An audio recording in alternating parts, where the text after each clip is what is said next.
దేవుని బిడ్డ, మనము ప్రకటన గ్రంథాన్ని ధ్యానం చేస్తున్నాం. వచనం వెంబడి వచనం ధ్యానం చేసుకుంటూ వస్తున్నాము. ఈరోజు ప్రకటన గ్రంథం 1వ అధ్యాయం 5వ వచనం ధ్యానం చేయబోతున్నాం. దేవుని బిడ్డ, ప్రకటన గ్రంథాన్ని ఎందుకు ధ్యానం చేయాలి? ఎందుకు అనంటే, బైబిల్ అంతా రాయించిన దేవుడు ప్రకటన గ్రంథంలో ఒక ఆశీర్వాదం పెట్టారు. అదేంటో తెలుసా? ఈ ప్రవచన వాక్యములు చదివినా, ఈ ప్రవచన వాక్యాలు విన్నా, దానిని గైకొనిన వారు ధన్యులు. ఈ ప్రకటన గ్రంథంలో 404 వచనాలు ఉన్నాయి. ఈ వచనాలు మీరు విన్నా, మీరు చదివినా, వాటిని గైకొంటే మీరు ధన్యులు, ఆశీర్వదింపబడిన వారు అని వాక్యం చెప్తుంది. ఇంకొక విషయం ఏంటి అనంటే, ఈ సంగతులు త్వరలో సంభవింపనయ్యున్నవి. ఈ ప్రకటన గ్రంథం రాసి ఇప్పటికీ 2000 సంవత్సరాలు అవుతుంది. కానీ ఈ ప్రవచనాలు ఇప్పటి వరకు నెరవేర్పు జరగలేదు.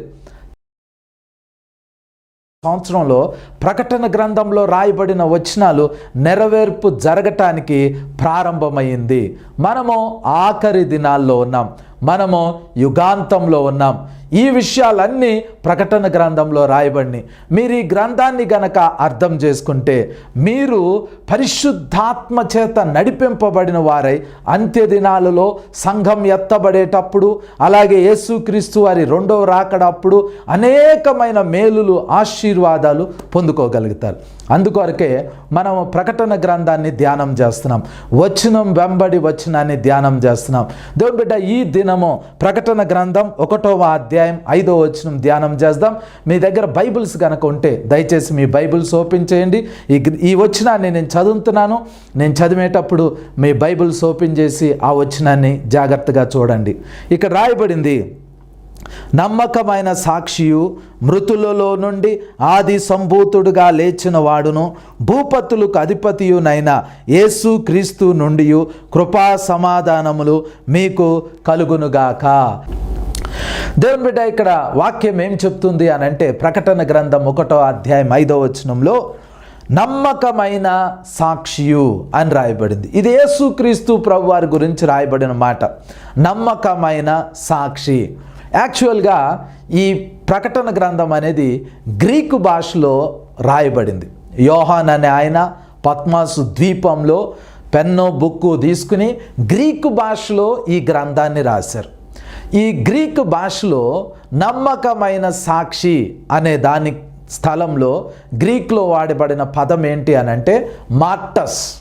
మార్టస్ అంటే హతసాక్షి అని. అంటే యేసు ప్రభు గురించి ఏం రాయబడిందంటే నమ్మకమైన హతసాక్షి, నమ్మకమైన హతసాక్షి అని. నమ్మకమైన హతసాక్షి ఏంటి? అసలు హతసాక్షి అని ఎవరిని పిలుస్తారో తెలుసా? ఎవరైనా వాళ్ళు నమ్మిన సిద్ధాంతం కొరకు, వాళ్ళు నమ్మిన విశ్వాసం కొరకు చనిపోతే దానిని హతసాక్షి మరణం అంటారు. ఇప్పుడు యేసు ప్రభువు నిజమైన దేవుడు, యేసు ప్రభు మన ప్రభువు, ఆయన తప్ప వేరొక రక్షకుడు లేడు అని నేను చెప్తున్నాను. ఇప్పుడు ఎవరైనా నా దగ్గరికి వచ్చి నీ మీద పెట్రోల్ పోసి కాల్చేస్తామో నువ్వు యేసు ప్రభుని విడిచిపెట్టు అని అంటారు. అప్పుడు నేనంటాను, లేదండి, యేసు ప్రభువే నిజమైన దేవుడు, ఆయనే నిజమైన రక్షకుడు, ఆయనే నిజమైన ప్రభువు. ఆయనని నమ్ముకుంటే పరలోకంలోకి వెళ్తామో, ఆయనని నమ్ముకోకపోతే నరకంలోకి వెళ్తామో అని చెప్తాను. ఇప్పుడు వాళ్ళు ఏం చేస్తారంటే, నువ్వు యేసు ప్రభుని విడిచిపెట్టను అంటున్నావు కాబట్టి నీ మీద పెట్రోల్ పోసి కాల్చేస్తాము అంటారు.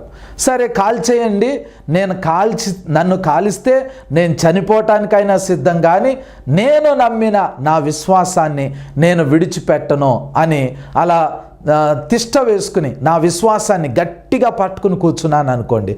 అప్పుడు వాళ్ళకి అది ఇష్టం లేదనుకోండి, నా మీద పెట్రోల్ పోసి కాల్చేస్తారు. ఇప్పుడు నేను మరణిస్తా. ఇతరులు షుగర్ పేషెంట్లు, హార్ట్ అటాకు, లేకపోతే యాక్సిడెంట్లు అయ్యి చనిపోయారు అనుకోండి, వాళ్ళు సాధారణమైన మరణిస్తారు. వారు యేసు ప్రభువుని కనుక అంగీకరించుంటే పరలోకానికి వెళ్తారు, లేకపోతే నరకానికి వెళ్తారు. వాళ్ళది మామూలు మరణం అవుతుంది. కానీ నా విశ్వాసం కొరకు బలవంతంగా ఇతరులు నన్ను చంపుతున్నారు కాబట్టి నేను హతసాక్షిని అయినట్లు. నా విశ్వాసం కొరకు నేను చంపబడ్డాను. ఇప్పుడు నేను పరలోకంలోకి వెళ్తే ఎక్కడికి వెళ్తాను? ఒకవేళ నేను హతసాక్షిగా చనిపోతే నేను పరలోకంలోకి వెళ్తాను, 100% వెళ్తాను. కానీ పరలోకంలో కొంతమంది పరదైసు అనే స్థలంలో ఉంటారు. కొంతమంది దేవుని సింహాసనం ఎదుట ఒక బలిపీఠం ఉంటుంది. ఆయన దేవుడు కూర్చునే ఆ సింహాసనం ఎదురుగా ఒక బలిపీఠం ఉంటుంది. ఆ బలిపీఠం కిందకి హతసాక్షుల యొక్క ఆత్మలు వెళ్తాయి. అంటే దాని అర్థం ఏంటంటే, పరలోకంలోకి మీరు వెళ్ళారనుకోండి, అత్యున్నతమైన సింహాసనం మీరు ఒకటి చూస్తారు. దాని మీద తండ్రి అయిన దేవుడు కూర్చొని ఉండటం చూస్తారు. ఆయనకి ఎదురుగా ఒక బలిపీఠం ఉంటుంది. ఆ బలిపీఠం లోపలికి హతసాక్షుల యొక్క ఆత్మలు ప్రవేశిస్తే, మామూలుగా మరణించి చనిపోయిన వారి ఆత్మలు పరలోకానికి వెళ్తాయి. రక్షణ పొందిన వాళ్ళ గురించి నేను చెప్తున్నాను. వాళ్ళు పరలోకానికి వెళ్తారు.